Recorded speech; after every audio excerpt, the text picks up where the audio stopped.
Okay, goed, ons het laasweek het ons begin gepraat met oor die reeks waarmee ons begin, evolusie in die lang oorlog teen God.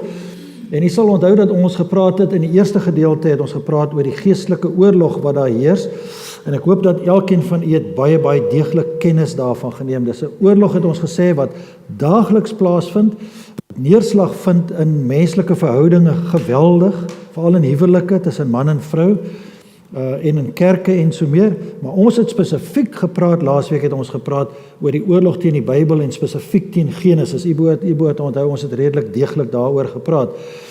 Toe het ons gepraat oor evolusie, is dit 'n wetenskap of is dit 'n geloof? En u sal onthou dat ons het baie kortliks gepraat oor wat humanisme is, wat uit Adam en Eva se tyd kom, waar Satan vir hulle gesê het, dat hulle kan self kies, hulle kan soos God word, en dan kan hulle self tussen goed en kwaad, kan hulle self kies. Toe het ons gesê dat dit was eintlik die oorsprong van die grootste vyand van die Christelike geloof, naamlik humanisme. Dit beteken dat die mens self in beheer kom. Maar die mens het een enkele groot vraag wat hy soos elkeen anders moet beantwoord is, waar kom alles vandaan? En jy sal onthou dat ek het vir u uitgelê het dat die antwoord wat hulle daarop het, is naturalisme, wat eintlik 'n samestelling is van die oerknal en van evolusie. So hulle sê daar was 'n oerknal gewees en toe daar evolusie plaasgevind, lewe het deur middel van evolusie plaasgevind. En ons weet natuurlik dat dit radikaal verskil van wat in God se woord staan, waar God sê dat hy het gespreek en die heelal was daar en hy het dit binne 6 dae, 6000 jaar gelede, sal jy onthou, het hy dit tot stand gebring. Nou vanaand gaan ons praat oor ontwerp in die heelal, want daar's een ding wat jy onthou wat ek laasweek met u gepraat het oor wetenskap. In die wetenskap kan ons nie met voorveronderstellings kom. Dit wil sê, ek kom hier aan en dit is wat ek gaan vind nie. Ek kyk na sekere verskynsels en ek stel 'n hipotese en ek doen eksperimente en ek kom tot by 'n gevolgtrekking uit. Ek kan nie voor die tyd sê dit is my oplossing nie. Jy sal ook onthou dat ons gesê dat evolusie voldoen natuurlik glad nie daaraan nie. En die tweede punt wat ons gemaak het, voordat ek na die nuwe onderwerp oorgaan, is dat ons het gesê dat evolusie voldoen nie aan die wette van die natuur, die toepaslike wette daar nie. Jy sal onthou die wet van biogenesis en informasie en so meer. Nou kom ons kyk nou vanaand na iets wat vir my nogal baie naby aan die hart lê, is die skepping wat getuig van God. Nou vanaand gaan ons hieroor gesels oor, as evolusie dan nou nie waar is nie, dan is daar mos nou nog net een alternatief oor. Onthou, ons het laasweek begin deur te sê, daar's eintlik net 2 realistiese moontlikhede. Die een is evolusie wat kon plaasvind, of God se woord. Albei kan nie korrek wees nie. Nou ons het daarvoor, ek het vir u 7 wetenskaplike punte uitgelig, al was dit relatief kort, het ons uitgelig vir u, wat vir ons sê dat evolusie nie as 'n wetenskap kan kwalifiseer nie en dat daar eintlik geen wetenskaplike feite daarbey betrokke is nie. Ons kan dit nie aanvaar as 'n wetenskap nie. So ons kan dit ook nie aanvaar as 'n moontlikheid vir die oorsprong van die heelal nie. So wat bly nou eintlik oor? Die enigste moontlikheid is die bonatuurlike skepping deur God, is die enigste ander moontlikheid, maar dit sluit natuurlik nie wetenskap uit nie. Ons het 'n ander taak vir die wetenskap daarin. En in Genesis 1 vers 1 skryf Moses, in die begin het God die hemel en die aarde geskape, hy het die ganse heelal het hy geskape. Vir ons as gelowiges is dit die waarheid wat ons vertrekpunt is. God het die heelal geskep en die vraag wat ons moet gaan beantwoord is, hoe het hy dit geskep? Het hy vir ons iets nagelaat om daarna te kyk? En daar sien ons, het hy enige bewyse nagelaat? En die Bybel sê vir ons die volgende, Romeine 1 vers 20, van die skepping van die wêreld af kan 'n mens uit die werke van God aflei, dat sy krag ewigdurend is en dat hy waarlik God is. Vir hierdie mense is daar geen verontskuldiging nie. So wat daar eintlik staan is, wat Isaac Newton in die onderste gedeeltjie sê is, God het vir ons 2 dinge gegee waar ons die waarheid kan gaan soek. Die een is sy woord, maar hy het ook sy skepping gegee. Jy weet, ek bly in Wellington, ek is bevoorreg om in 'n pragtige plek te bly, en as jy opkyk na die Drakensberge, dan lê daai pragtige blou berge agter jou, en as jy vir enige iemand sê, dat daai berge is deur water afgeset, dan rek hulle oë net so groot. Maar dis 'n geomorfologiese feit. Al hierdie berge is deur water afgeset, en waarskynlik deur Noag se vloed, en dit is 'n groot stelling om te maak, maar wat anders is enige ander verklaring daarvoor. So God het vir ons sy woord, sowel as die natuur gee om daarna te kyk. Nou wanneer ons kyk na wat die evolusieleer vir ons sê, dan weet ons dat die evolusieleer is gebaseer op wanorde, 'n geweldige ontploffing, doelloos, sonder enige doel, en wanorde wat van wanorde tot orde gekom het. Jy sal onthou, ons het laasweek gepraat oor die tweede wet van termodinamika. Jy kan het onthou dat ons gesê het, dat jy kan nie van wanorde tot by orde gaan nie. Maar die hele evolusieleer is eintlik gebaseer op wanorde, chaos, toeval, tyd. Ek het nou die dag praat ek met 'n baie hooggeleerde persoon, en ek vra vir haar of sy glo in evolusie. Sy sê vir my, sy natuurlik glo sy. Ek sê nou, volgens watter wyse kan jy lewe verklaar op die aarde? En sy kyk my aan baie stip, ek sal nou nie sê hoe ek gedink het nie, maar sy kyk my baie stip aan en sy sê tyd. Baie lang tyd, sê sy vir my, diep tyd, sê sy vir my 'n derde keer. En ek sê vir ekskuus tog daarmee, ek kan nie verstaan, hoe kan tyd enigiets tot gevolg hê nie? Tyd, die beste wat tyd kan doen is 'n afname. As jy 'n stuk yster buitekant neersit, oor lang tyd gaan yster af. Dit gaan nie van wanorde na orde toe gaan nie. Ek wil nie sê sy het my aangegleer nie, maar sy het uitgestap by die plek waar ons was. Hulle kan nie 'n antwoord gee nie. Jy sien ons pragtige jong mense wat mislei word in akademiese inrigtinge, nie in alle plekke nie, maar daar is 'n groot mate van misleiding wat daar plaasvind. So die oerknal sê vir ons, daar is wanorde, maar nou sê ek vir u, as ek na die hemel opkyk, en dis waar my hele reis begin het, dan sien ek nie wanorde nie, maar ek sien orde. Kyk nou byvoorbeeld, hier ons is besig op 'n reis na die winter. Elke jaar, ek is nou 66 jaar oud, elke jaar het winter nog maar min of meer op dieselfde tyd gekom as wat ons nou gaan. Is 'n dag maar min of meer die lang. Is die suiderkruis, is hy daar. Sterre wat nou verskyn, wat vir 'n tyd wegraak, en dan sien ons hulle weer. Ons kyk op en ons sien orde. By my huis, as ek uitkyk by my huis, dan kan ek in die oggend sien, die lig wat uitkom, bietjie helderder raak, pragtig, ek het so 'n mooi bougainvillea voor my huis, en bo dit kan ek God se grootheid sien ontplooi, ligter, 'n môreoggend is presies dieselfde. Daar's nie toeval betrokke daarbey nie. Daar's orde, dis wat ek sien. So ek sien nie chaos in die heelal nie. Ek sien orde. Nou kom ons kyk gou vanaand dat mense soos Isaac Newton en Copernicus en die groot wetenskaplikes, wat het hulle gesien en hoe dit aanleiding gegee tot die oorsprong van wetenskap? Ek gaan in die laaste praatjie gaan ek spesifiek praat oor die wetenskap en die Christendom en waar het die wetenskap eintlik sy oorsprong gehad en watter rol die wetenskap eintlik moet speel in die wêreld, nie die wanrol wat hy op die oomblik speel in baie van die dissiplines nie. So kom ons kyk gou wat kan ons waarneem. Die eerste ding wat ek hier vir u wil gee, wat ek vir u wil sê is dat ons galaksie, ons sterrestelsel, die Melkwegstelsel, daai een met die mooi vaalbande wat jy in die Karoo kan sien. Dit lyk vir ons, volgens wat Edward Hubble se studies wat hy gedoen het, is dat ons feitelik in die middel van die heelal lê. Nou dames en here, ek kan nie vir u die syfers probeer weergee van die grootte van die heelal nie. Ons weet dat dat lig trek teen 'n spoed van 300.000 kilometer per 1 enkele sekonde. Dit beteken 7 keer om die aarde in 1 sekonde. Nou kan jy self dink, hoe ongelooflike afstand moet 1 ligjaar wees. Dit is onmenslik om dit te dink. En ons galaksie het 'n deursnit van 100.000 ligjare. Dis nie eenvoudig soos dit.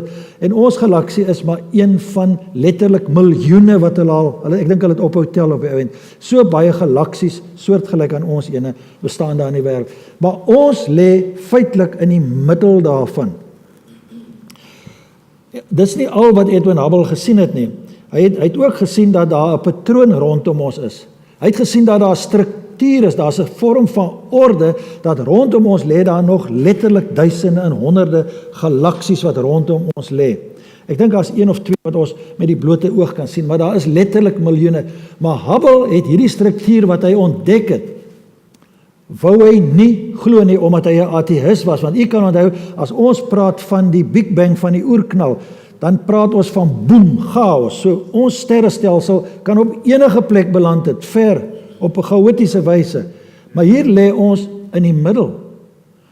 Daar's 'n boek wat onlangs verskyn het, The Power of, as ek dit nou reg kan aanhaal, The Power of Place, waar Charles Darwin in die fondasies van die Anglikaanse kerk, die Westminster Abbey wat hy begrawe is.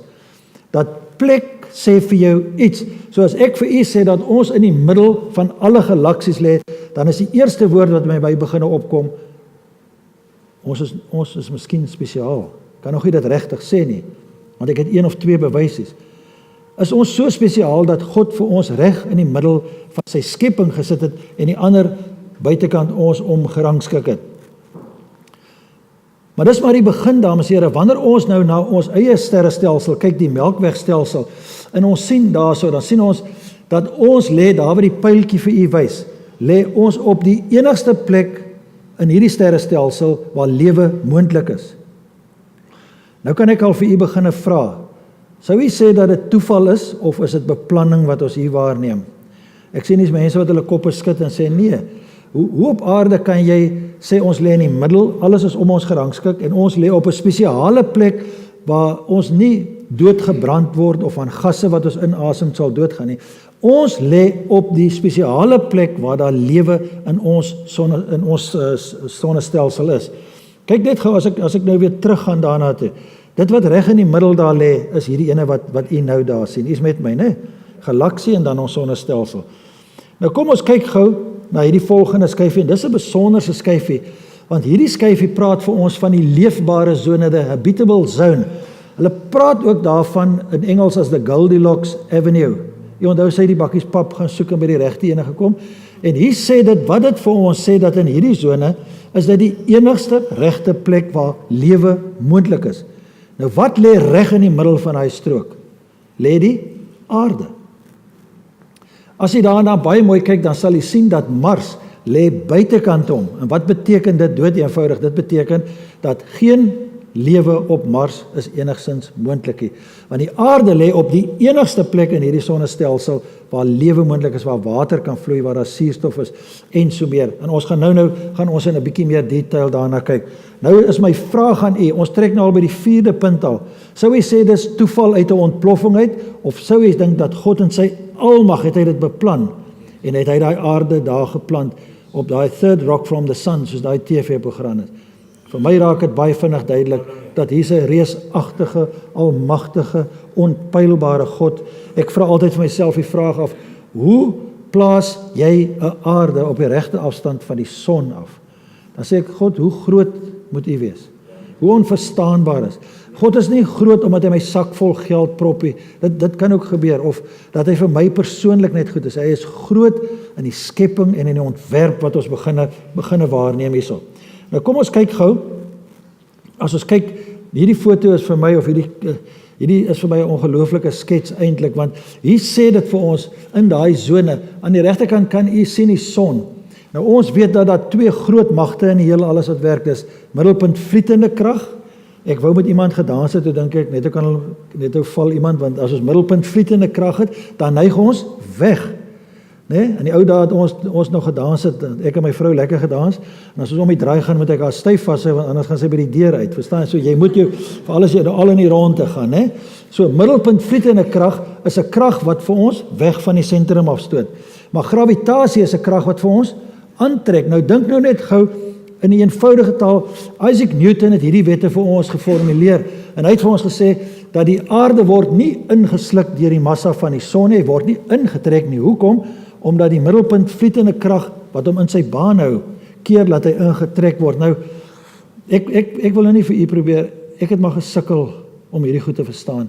Hoe groot is God om 'n aarde in die omgang om die son te plaas, dat ons nie ingesluk word nie, en dat ons die perfekte afstand daarvan hou, so hy het die perfekte spoed vir ons gegee om te beweeg, dat ons nie wegbeweeg of ingetrek word nie. Maak dit vir u sin uit.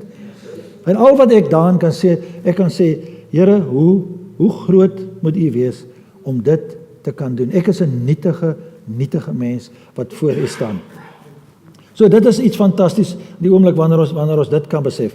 En nou gaan ons kyk na daai aarde waarvan ons praat, en hierdie ding is die antropiese beginsel, en die woord antropos beteken mens.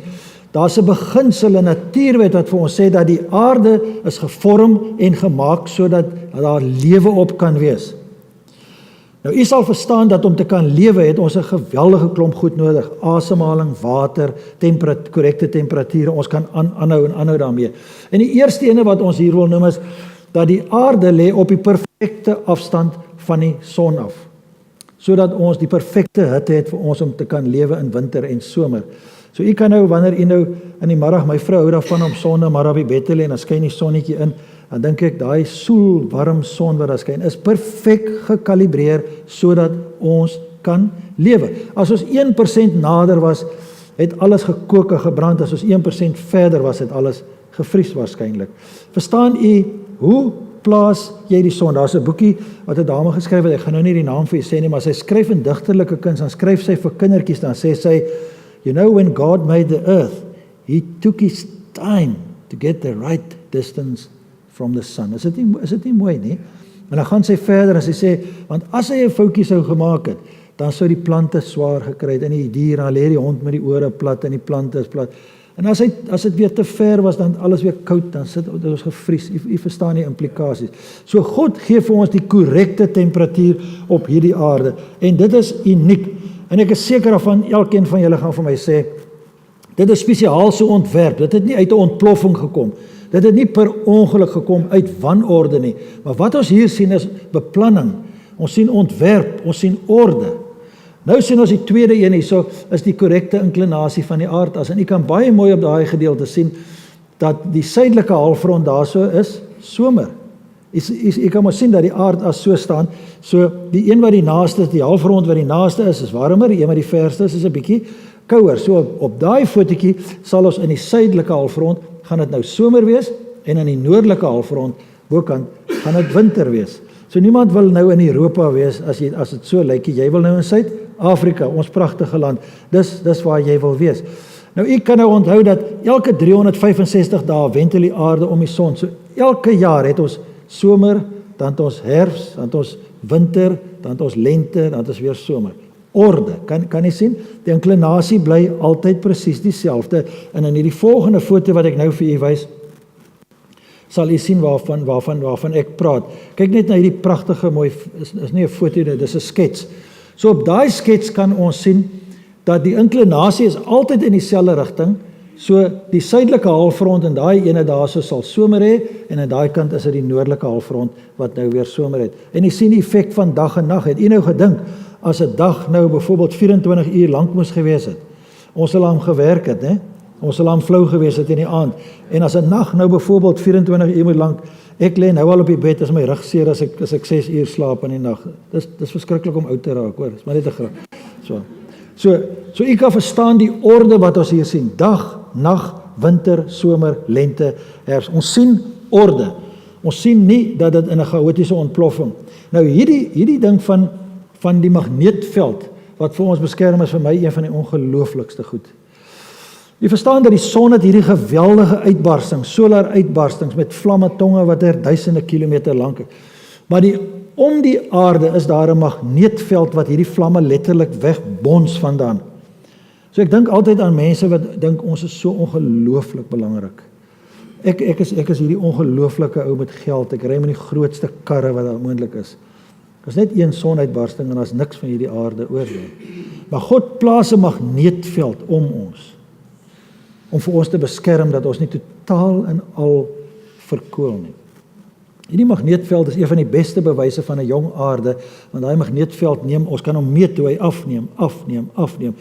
So daai magneetveld sal nie vir miljoene jare om die aarde kon bly nie. So dis 'n uitstekende bewys wat wetenskaplikes vir ons kan gee van die jonkheid van die aarde. So daai magneetveld beskerm vir ons. En kyk na hierdie ene, ons het 'n paar jaar gelede was daar baie geskryf in die koerante en so meer oor die ozonlaag wat besig is om te verbrokkel, maar daar kry ons 15 tot 20 kilometer in die lug op, kry ons ozon wat soos 'n laag om die aarde gaan om die skadelike strale te keer, dat ouens met kaalkoppe soos ek nie tot niet brand nie.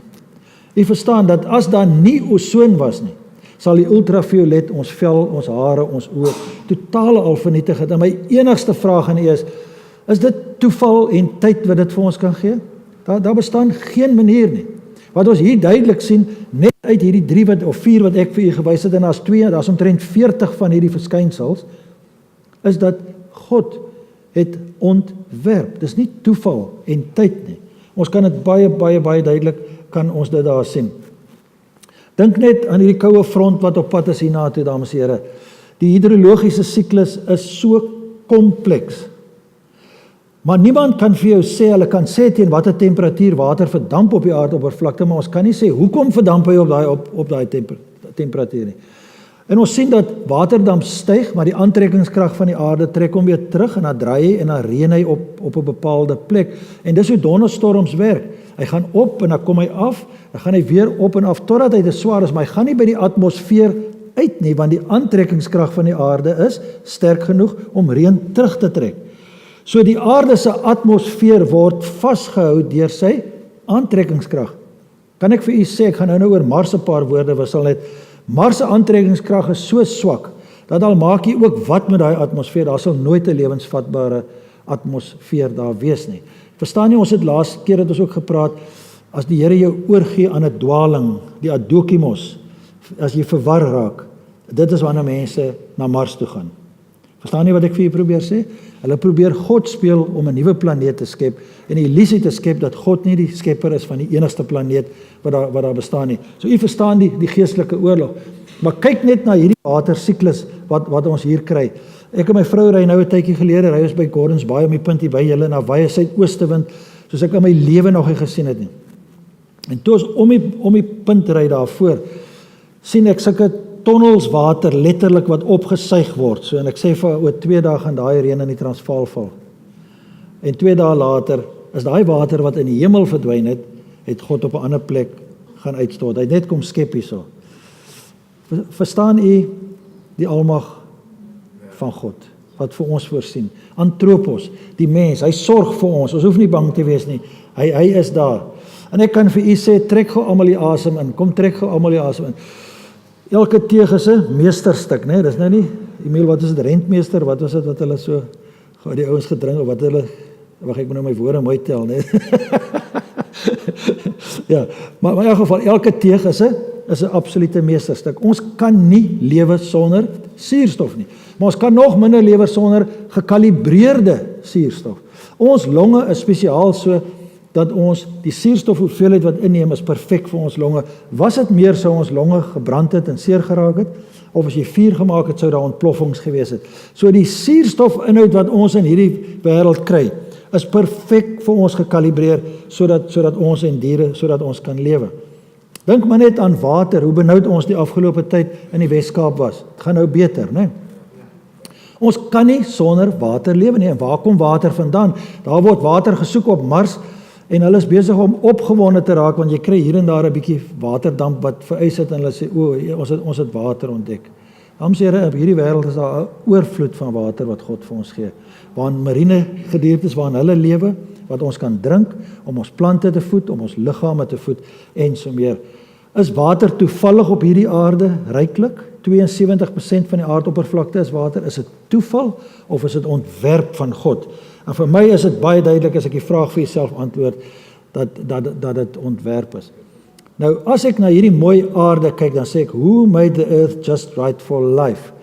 En ek dink, as ek kyk na die gehoor, julle is baie meer lewend, en julle sal vir ons sê, dit lyk vir ons dood eenvoudig, dat hierdie kan nie 'n kosmiese ongeluk wees nie. Dis 'n skepping van God Almagtig. En hoe gouer ek dit besef, moet ek ook weet, ek is ook een van God se skepings. Hy het vir my op hierdie aarde geplaas, en hy sal vir my sorg al gebeur, wat ook al, want hy is die skepper. So, kyk net wat staan daar in Jesaja 45, en ek hoop jy gaan dit vanaand lees, want so sê die Here wat die hemele geskaap het is, hy is God wat die aarde geformeer het, en dit gemaak het. Hy het dit bevestig, hy het nie geskape om woes te wees nie, maar om bewoon te word.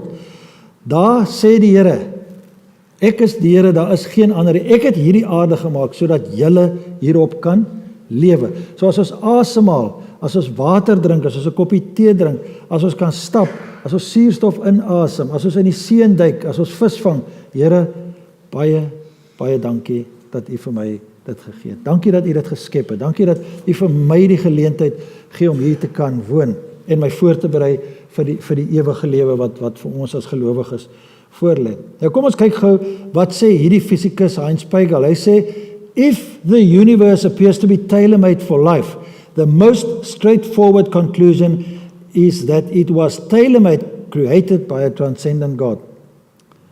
U hoor baie keer dat ons sê dat alle wetenskaplikes glo in die evolusieleer. Dis absolute onsin. Dit is nie die waarheid nie. Hierdie man sê, hy sê, as ek kan sien, oral is 'n ontwerp, dan aanvaar ek dood eenvoudig as 'n wetenskaplike. God het hierdie aarde gemaak, sodat ek hierop kan kom lewe. Dis hoe wetenskap werk. Nie voor die tyd sê, dat alles het uit 'n ontploffing uit ontstaan. En u moet gaan luister, dames en here, Richard Dawkins se verklaring vir hierdie antropiese, dis regtig lagwekkend.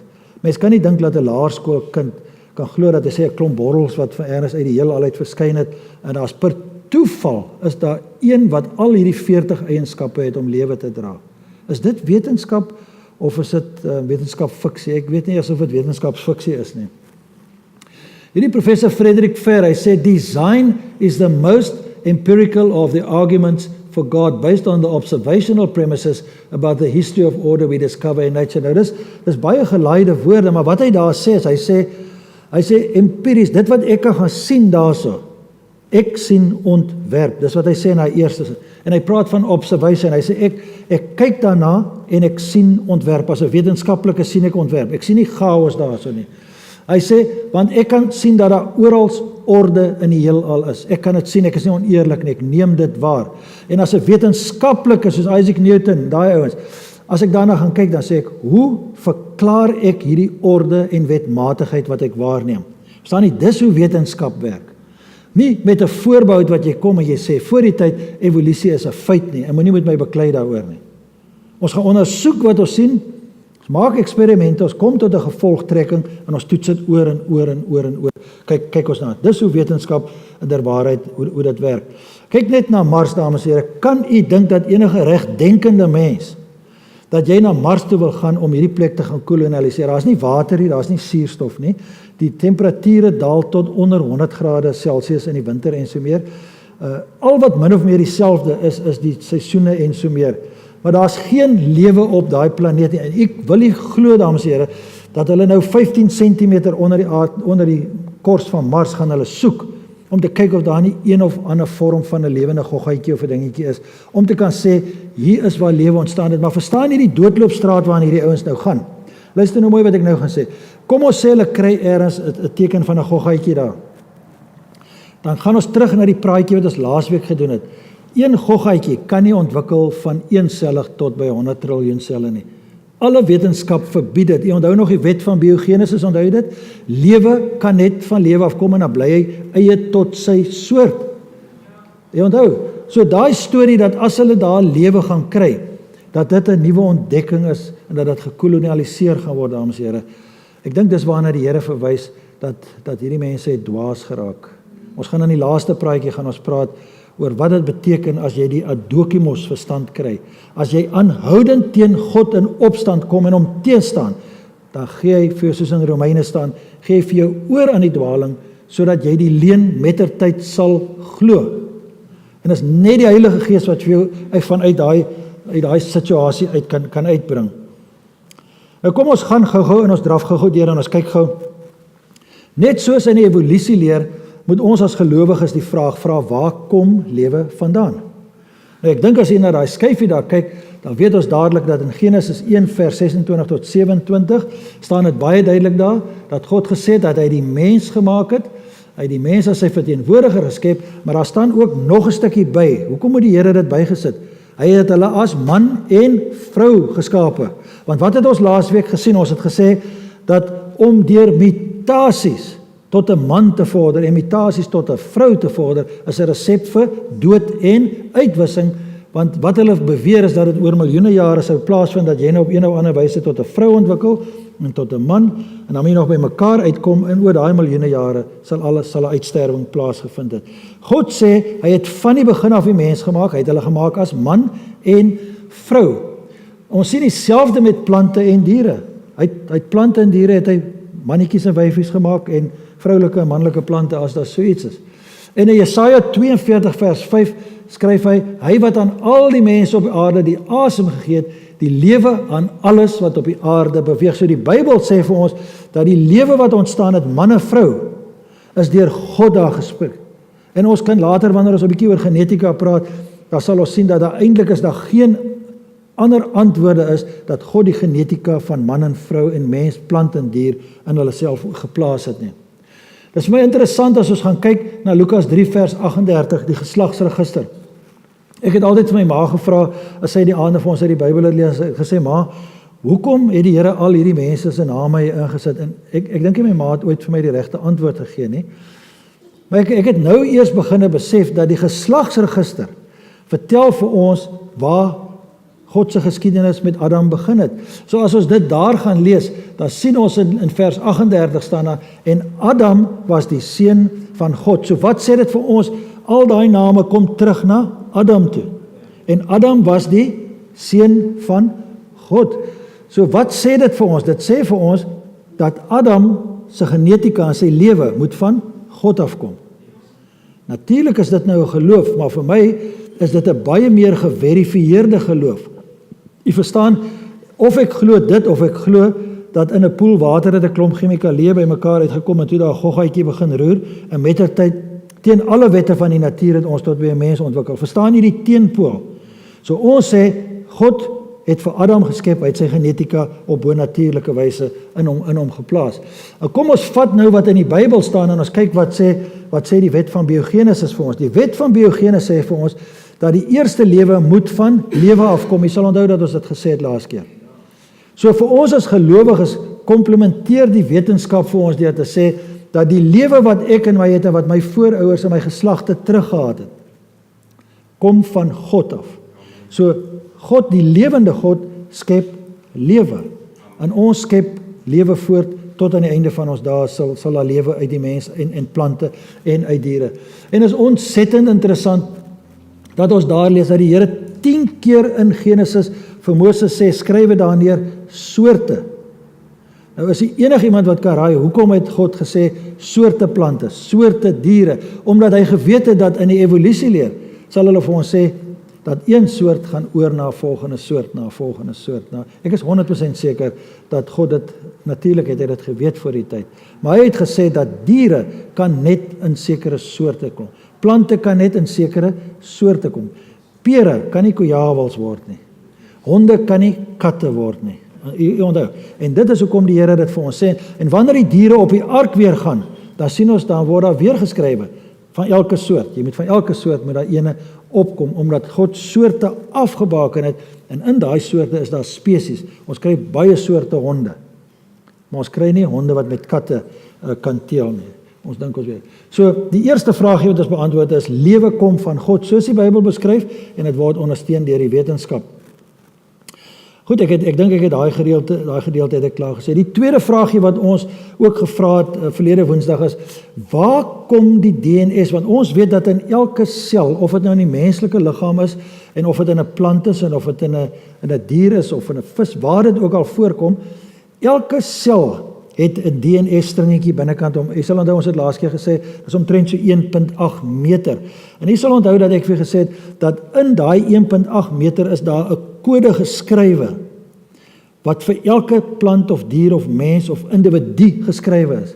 Nou dink ek partykeer, ek probeer dink, sê ek, Here, hoe moes dit vir u gevat het? Dit moet ongelooflik wees. Hoe skryf jy 'n biljoen lettertjies in 'n 1.8 meter stukkie? En jy sal onthou dat ek vir u gesê het, dat 'n mens se DNA is omtrent in 100 triljoen selle, dan gaan dit 3.2 miljoen keer om die ewenaar word dit getrek, in 'n kodevorm geskrywe, uit 'n ongelukheid, of deur God met sy hand geskrywe, as ek dit so kan stel. So, kom ons kyk net gou wat sê Carl Whelan daar. Hy sê dat die DNA in 'n man se liggaam is ongeveer 150 biljoen kilometer lank, nie miljoen nie, dames en here, 'n biljoen kilometer in een mens se DNA wat dat. Hy sê, it would stretch around the Earth's equator 3.5 million times. It is 1,000 times as far as from the Earth to the Sun. So as ek my DNA uittrek uit my liggaampie uit, dan kan ek 1000 keer son toe gaan. 150 miljoen kilometer maal 1000. Wat vir my geskrywe is. Dis hoekom ek voor God kan neerbuig en sê, Here, ek verstaan baie goed, maar ek verstaan nie heeltemal u grootheid nie. Maar baie dankie dat u vir my die moeite gedoen het om dit in my te skryf en in elkeen. Verstaan jy die waarde van lewe wat vir Christene begin na vore skyn? Ons vermoor miljoene der miljoene kinders in hierdie wêreld heen. Laas jaar reken hulle is 50 miljoen kinders geaborteer. Skepsels waarvoor God sy eie handskrif geskryf het, wat ons dood eenvoudig vermoor, omdat ons hulle minag as menslike lewens. En daar is natuurlik ander gevalle ook, maar jy verstaan nou wat ek bedoel. Kyk net gou wat sê Gary Bates daar. Hy sê, as ek 'n ou vat en ek prik hom net met 'n naaltjie, liggies met 'n naaltjie net, en daar's 'n druppeltjie bloed, is eintlik minder. Hy sê net 'n pinhead of blood. Dan is die inligting, die genetiese inligting wat daar binne in is. Jy weet wat 'n paperback boek is. Dis nou nie heeltemal 'n paperback boek, hierdie een is die helfte van die, maar as jy hierdie boeke vat en jy skryf daai boeke, dat 240 keer kan jy daai boeke op mekaar pak tot by die maan, oor die genetiese inligting in een druppeltjie bloed. Jy hoor wat ek sê, weet jy hoe ver is die maan nie vandaan af? 150.000 kilometer maal 240 boeke wat gepak word met hoeveel woorde per boek, in 'n druppeltjie bloed geskrywe vir elke mens. Nou wil jy vir my sê dat dit uit toeval uit kan ontstaan. Hoe dwaas moet jy wees om dit te kan glo? En hoe ongelooflik moet dit wees om te kan glo, God het vir my gemaak, al is ek gebreklik, al is ek siek, al is ek oud, al is ek hoe, God het vir my gemaak.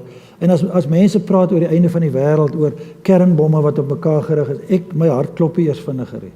My hart klop normale spoed, want ek weet, God het vir my gemaak, daar sal niks met my en medegelowiges gebeur, wat buite sy wil is. Ons sal veilig en ons sal beskermd wees. En ek hoop, ek kan dit ook aan u oordra.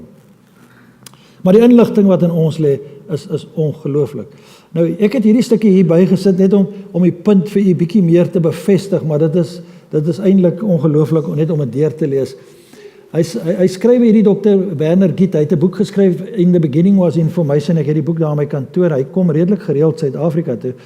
Maar as u nou kyk na die liggaam, die inligting wat geprosesseer word in die menslike liggaam, u moet nou u stoel vashou, ek het dit 'n paar keer deurgelees om te kyk of ek nou nie iets verkeerd gelees het daarso nie.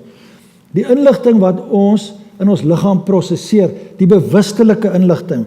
Nou net om vir u lekker wakker te hou, kom ons lig gou ons hande op, kom. Dis 'n bewustelike inligting, né? Knik gou jou kop en sê ja, sê nee, dis bewustelike inligting. Ek sê sop vir jou, sê gou vir ou, sop vir jou. Kyk die vrouens so maklik waar die man se doodstil, né? Hulle het almal vir my gewys, hoor. So die inligting wat ons hiervoor gebruik, plus die onbewustelike inligting. U weet dat binne ons liggaam is daar kliere, daar's organe, daar's vel, daar's oë. Al daai goed word gedryf deur inligting. Ek is nou nie 'n dokter nie, en Emilie kan nou nie vir jou vra nie, maar die mense lewer, die mense nier, die mense hart, die mense oë, die mense oor, word alles deur vooraf geprogrammeerde DNA gedryf. Nou hou nou die stoel vas as ons nou kyk na die inligting wat hierop volg. Hy sê, die inligting wat daagliks gebruik word, net deur een mens. This astronomical high figure is higher by a factor of 1 million. It is 1 million times greater than all the total human knowledge which is stored all over in the world's library. So, een dag se inligting wat geprosesseer word in 'n mens bewustelik en onbewustelik, is 1 miljoen keer meer as alle inligting wat op die internet en biblioteke en so meer gestoor word. Een mens. Nou, ek moet nou vir u sê, as Werner Giet dit nie gesê het, sal ek nog baie gaan Google het, maar professor Werner Giet is 'n top akademikus. En hy sal dit nie in sy wetenskaplike boeke skryf as dit nie oor en oor geverifieer is. Verstaan u hoe kompleks en hoe kosbaar is ons liggame met die inligting wat hy is? So behalwe dat ons orde sien, dat ons kompleksiteit sien, sien ons ook nou 'n verskynsel wat ons noem inligting wat teenwoordig is. Nou, almal van u wat weet, sal weet dat inligting kan net van 'n verstandelike wese afkom. Ek kan nie 'n e-pos gaan sit en sê e-pos gebeur nie. E-pos moet geskrywe word of 'n brief geskryf. Waar is die ou dae van lekker briewe skrywe? Nou is ons net met e-posse. So hierdie inligting wat in ons liggame geprosesseer word, is eintlik buite ons verstand. Dink nou net aan die genetiese inligting wat hierdie proses dryf, waarmee baie mense so ligtelik omgaan vandag. Veral in die seksuele, immorele samelewing wat ons lewe. Ons slaap saam en as 'n kindjie is, dan aborteer ons hom, is so eenvoudig soos dit. Dit gebeur wêreldwyd. Amerika waarskynlik van die ergste wat daar waarskynlik is. In ons land is dit self redelik erg. Maar daai proses wat daar binnekant, wat ons daar sien, is 'n ongelooflike proses wat deur genetiese inligting gedryf word. Daar's 'n video van professor Harris from Conception to Birth, as u dit ooit kan gaan kyk. U moet dit gaan kyk, from conception to birth. Dan verduidelik hy hierdie proses. Hy sê, hy eindig en dan staan hy die Nobelprys gedeel met iemand daaroor, dan sê hy sê, all I can say, it is divine. So divine beteken, dit kom van God af. My oudste dogter het nou 'n jaar gelede aan 'n ou pragtige ou dogtertjie die lewe geskenk, en ek en my vrou was die eerstes om in te gaan na die geboorte, en ek kan nou nie vir u anders te sê as wat daar gebeur het. Ek het net die heiligheid van daai oomblik. Toe ek vir klein Mimi sien lê in die naaltjies, die eerste wat ek gesien het, is haar naaltjies van die handjie, is perfek gesny. Dis nie hak en tak of lankie. En toe ek dit sien, en ek sien die gesiggie daar, het ek die heiligheid van lewe wat van God afkom. Ek moet sê, ek moes my emosies probeer in te hou, u verstaan. Dat mense so met God se lewe kan speel, dat 55 miljoen mensies, soos daai gevat word en asdrom gegooi word en vir iets anders gebruik word. Ek is seker daarvan dat hulle siele sal veilig by God wees. Ons hoef nie daaroor bekommer. Hierdie proses word deur inligting word dit gedryf. En as ons na hierdie mens kyk, jy weet, dit is vir my skrikwekkend om te dink dat daar selle is wat net ons vel beheer, wat sê vel raak so of so, of neus raak so en so, of kop raak so en so. Dat oor ons hele lyf, daar's selle wat geprogrammeer is om elkeen van daai organe, of velle, of oë, of wat ons ook al praat, wat geprogrammeer is om daai ding te laat funksioneer en om te laat loop. Waar kom dit vandaan? Wil ons glo dat ons sê dat dit kom uit mutasies, uit 'n mutasie, uit 'n ongeluk, uit 'n fout, uit 'n afname in genetika? Verstaan nie, dames en here, tot watter grense mense sal gaan om God uit die pad uit te probeer kry, dat mense sulke leuns en sulke nonsens kan glo. Die menslike liggaam is 'n toonbeeld van goddelike skepping. En as ek na daai man daar links kyk, dan die eerste ding wat my opval is die simmetrie. U weet nou, dis van die wat u waarskynlik lang afstand hardloop en sulke klas van goed.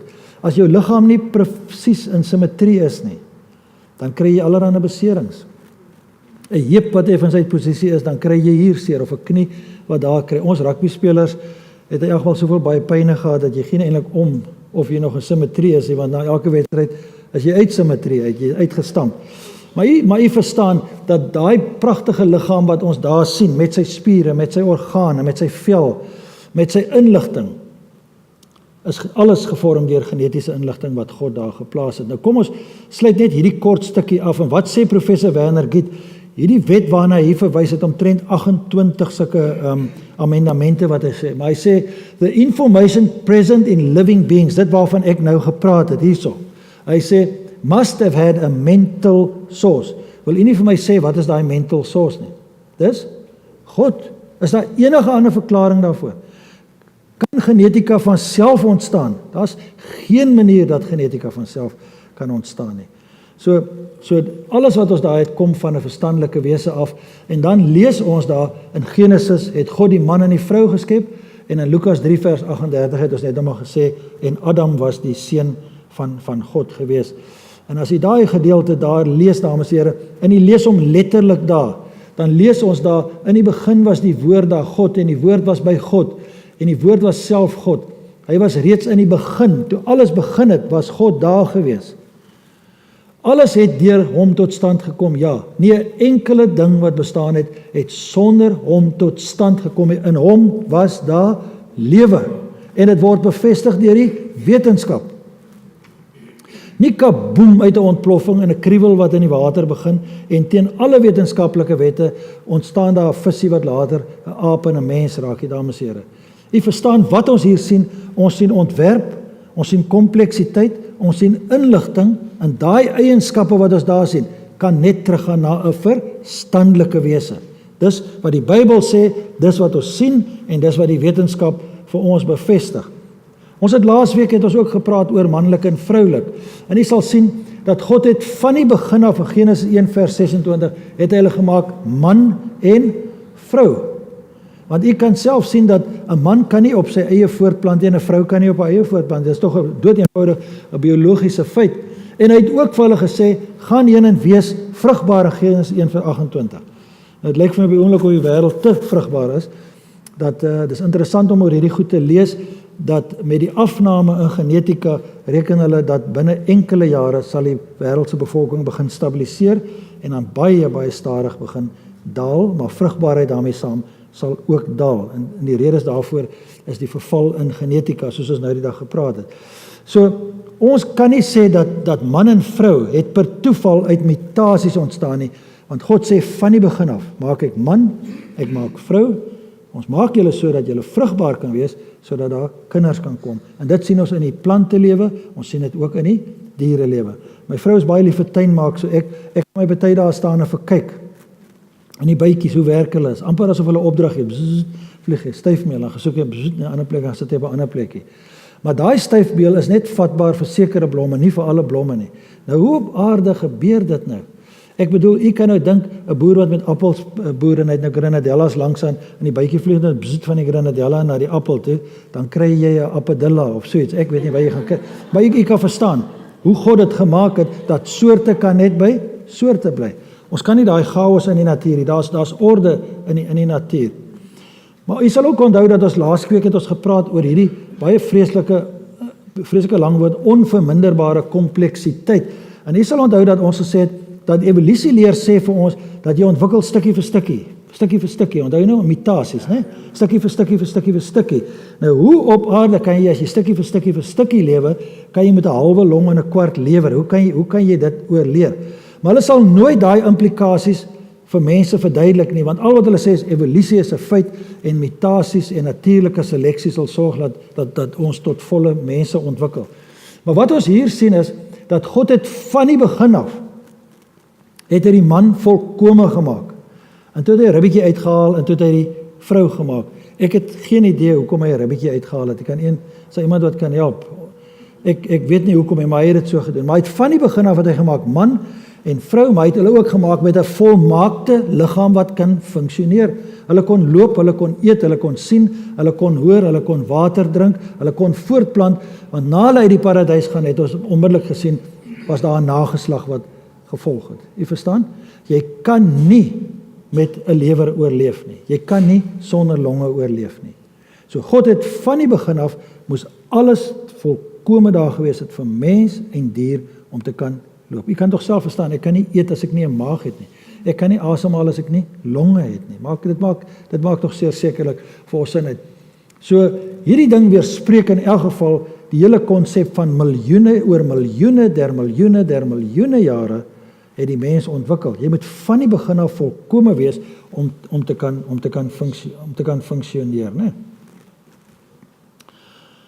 God skep ook in soorte. Ons het die vorige keer ook daar gepraat, want ons sien die wet van biogenese sê vir ons dat een soort kan nie in 'n volgende soort verander nie. En jy sal onthou dat ek vir julle verduidelik het dat hierdie goeters wat ons hier op die bord sien, is die goed waaraan ons kinders blootgestel word nou in die skole, dat hulle vir ons sê dat die vrugtevlieg, daai een na bokant, daai mutasies, is een van die ongelooflikste voorbeelde van evolusie.